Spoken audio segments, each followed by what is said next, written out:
This video is a tutorial on how to use stepbible.org based on the written description in Grasping God's Word, the 4th edition by Scott Duvall and Daniel Hayes, published by Zondervan in 2020. In their chapter on word studies, Duvall and Hayes demonstrate how to do the concordance work necessary to find every occurrence of a certain Greek or Hebrew word in the biblical text. In earlier editions of their book, they describe how to use the Strong's Concordance, a print resource, to find every occurrence of a Greek or Hebrew word. But in the most recent edition, published in 2020, they show how to use Step Bible to find words. Their written description is helpful, but it might also be advantageous to have a video to watch as you read through their written description of how to use this particular tool. In their example, they propose that we want to find out what the word press on means from Philippians 3:12. And so we want to do a word study, or at least begin a word study, by finding every occurrence of the word press on that appears in Philippians 3:12. To begin, we can go up here to our search box, cancel out Genesis 1, but still search within the ESV for Philippians chapter 3. If I click here on this button, it brings up the entirety of Philippians 3 in the ESV.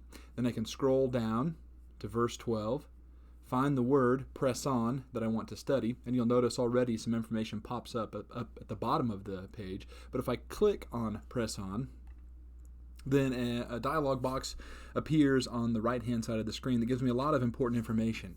First of all, it gives me what the Greek word looks like. Those are the Greek letters there for dioko, the word here that's being translated as press on.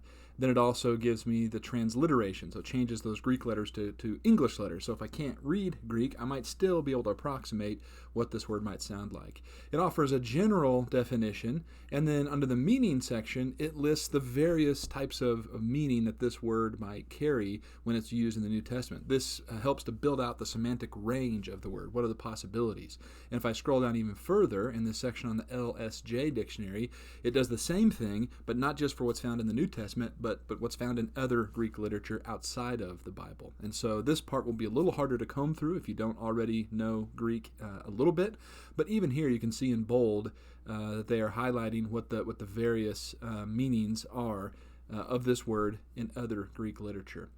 If you're wanting to study how a word functions in the Bible, then you can focus here on these meanings that are possible, and then really helpful is to be able to click here on the occurrences in the Bible, and it'll bring up over back on the left every occurrence of that particular word in the New Testament, here listed in verse order, by the order they appear in the New Testament, and it'll be highlighted in every place where that word appears. And so this is a helpful, efficient way to find every occurrence of a specific Greek or Hebrew word in the Bible.